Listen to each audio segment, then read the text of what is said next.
So why did you choose AU?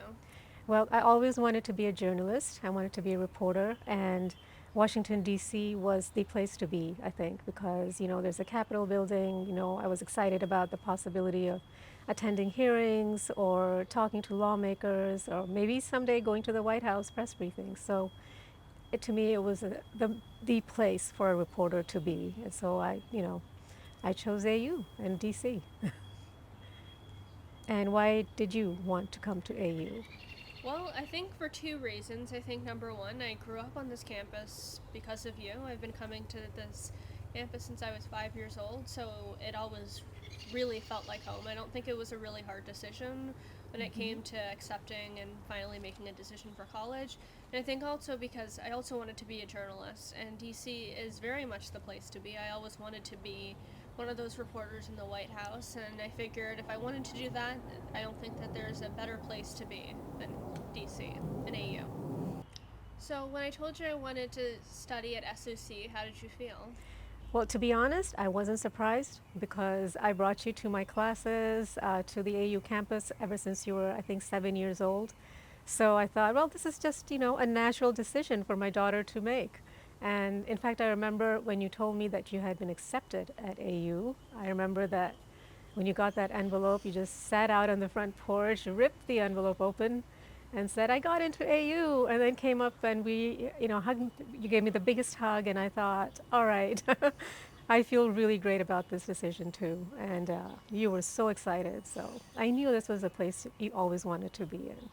So yeah, I was thrilled, but not surprised. I think one thing that I should add is that I think every kid grows up wanting, like a role model or everything. I had a million role models in our family. We come from a very long line of very strong people, starting with Daiji, my grandmother. With that being said, I think that I'm very lucky in that I had such a good role model with you. I think you were never one of those parents who told me you can't do this, you can't do that. You very much let me walk around saying that I wanted to be a million different things. You let me say I wanted to be a dancer, I wanted to be Mortician. a mortician. Yes, I definitely wanted to be a mortician. So I think when I decided that I wanted to be a journalist, I don't think you were shocked. No. Um, because I had been doing it for some time and you could see that I liked it. And with that being said, you weren't shocked, but you helped give me the tools, you and Daddy. You sat there, you helped me, you read every single one of my articles. I still send them to you. I'm an adult and I still send you my articles to read. You pointed out my mistakes, but you were never, you never told me I couldn't do anything. You never told me that I couldn't be a foreign news reporter. You gave me the tools and you gave me the confidence, and I think I'm very lucky in that I've had you as a role model. Oh, I don't doubt your abilities one bit. So it's been easy. Not to, it's been easy to let you do, what you want or what you aspire to do. So we don't doubt your abilities or your, intelligence at all. I know you'll do well. So, what did you study during your time at SOC, and why did you choose to do it? So I wanted to major in print journalism. We had an option like you do with print or broadcast, and I definitely wanted to be a print journalist. So took all the courses I think you took, basically, writing for, investigative reporting and writing for mass media. So I took all those courses, and it was really, really exciting because we were able to go on the Hill and attend a hearing and come back with a story back then. Just to remind you that that was back in 1983 and we had typewriters. I'm revealing my age, but we had typewriters and we had to come back on this electric typewriter and type and erase mistakes the old-fashioned way and come back and write stories. So to me, that was, really exciting. So we took a lot of reporting and writing courses. I think you do the same thing. You have been to the Hill, Yeah. I'm sure. Yeah. So, just out of curiosity, how long did it take to write a story on the typewriter? On the typewriter. Well, see, no, we had a deadline. So we had to come back, for instance, and write a story within 2 hours. So we had that time. It seemed difficult, but not like an insurmountable problem because, we were used to whiteout. I don't know if you remember whiteout and blotting paper and all that, fancy stuff that we used. But we made the deadline because that was part of the course to be able to meet deadlines, no matter if you're working on a, like a manual typewriter or what. So 2 hours. So Anita, how did my journey inspire you at your time at AU? Well, I think your whole journey is the reason I'm here. I don't think it was a hard choice, you know.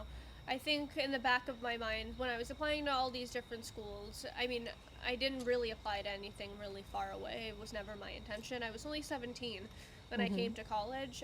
And I think, you know, I kept kind of an open mind, but I think in the back of my head, I was always thinking, AU is where I want to go. And so I remember when I got that acceptance letter, because I remember we were on a trip to New York. I had just gone into another school, and AU, I was like furiously every single day, every second I had, checking the portal, because I Yeah. saw other people posting, like, hey, I got in. And I was like, you know, I haven't gotten it yet.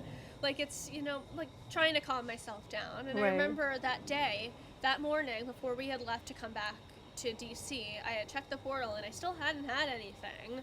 And I don't think Daddy was home at that time. I think he was No. out or something. And so we Yeah. came home, and I opened the mailbox, and I saw that gigantic envelope, and I remember screaming at I the remember top that of my too. lungs. Yeah, I remember that I too. was screaming and jumping and just so excited. I was like, I'm gonna do it.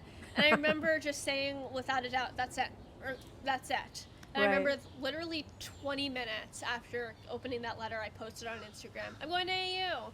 So I think it, like, the fact that you loved AU so much, and the fact that you had brought me to AU really inspired me. And I think also, like, looking back at photos when I was a kid, you can see that I loved AU. I mean, I had AU sweatshirts, t-shirts, socks. I I was still have bribing this you. little bear. It's in my room right now. It's a little bear you got me because I got an A on like a math test, and it says Yeah. cuddle with someone from American University. Oh, that's So interesting. I've had it ever since.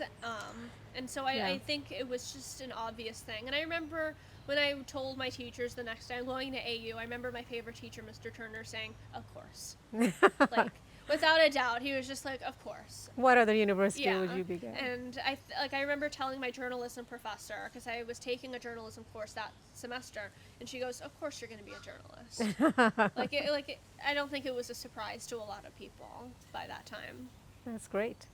I think because we've been here for so many years. I mean, you've been here since I was 7. You knew everyone. So by the time I was ready to come here, everyone felt like, you know, like it felt like a family. Amy was always ready to help me. Paul, of course, was always ready to help me. Everyone was just so willing to help me and, you know, make sure that I did well in my future. And I think that's because we've been here for so long and we've had that lasting bond with people at AU. Yeah.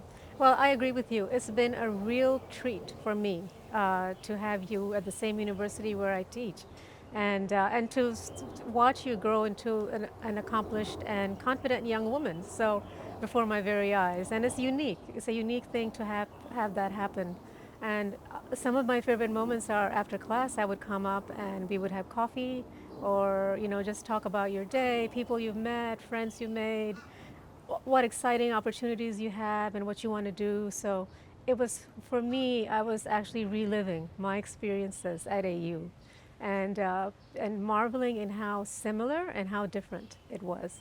So it was just, a wonderful, I think, unique experience for me to have you around and to feel really secure, because I know that the people, that I knew from my teaching would really, you're in good hands with them.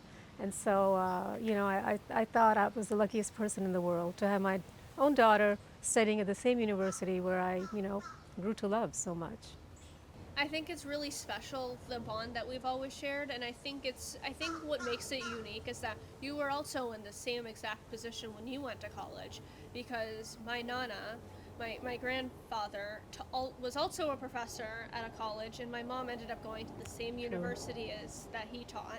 And so I think it's very interesting that our journey is very much like the journey that you went on. And I think also it kind of speaks to the fact that we're years apart, but I very much feel like I am you. I think Oh, we look alike. We now have the same degree. We have the same career path. And someday you might want to be an adjunct. I definitely will come back to AU. AU very much feels like home, and I hope to come back here. And so it's Yeah. been very fun to watch. Like, I remember, like, I think as a kid, you always think, I'm going to be different than your parents. Every kid says that when they're like 5. And I mean, my friends also make fun of me for this. I have turned out exactly like you. I mean, I grew up wearing your clothes. I grew up wearing your shoes. I pretended to be you, and now I am you. I'm just a little younger, and I'm just have a different hair color. A mini you, mini me. Oh, that's really sweet, Aneeta. Any mother would want to hear those words from their daughter, and it makes me emotional. I'm so happy that you feel that way.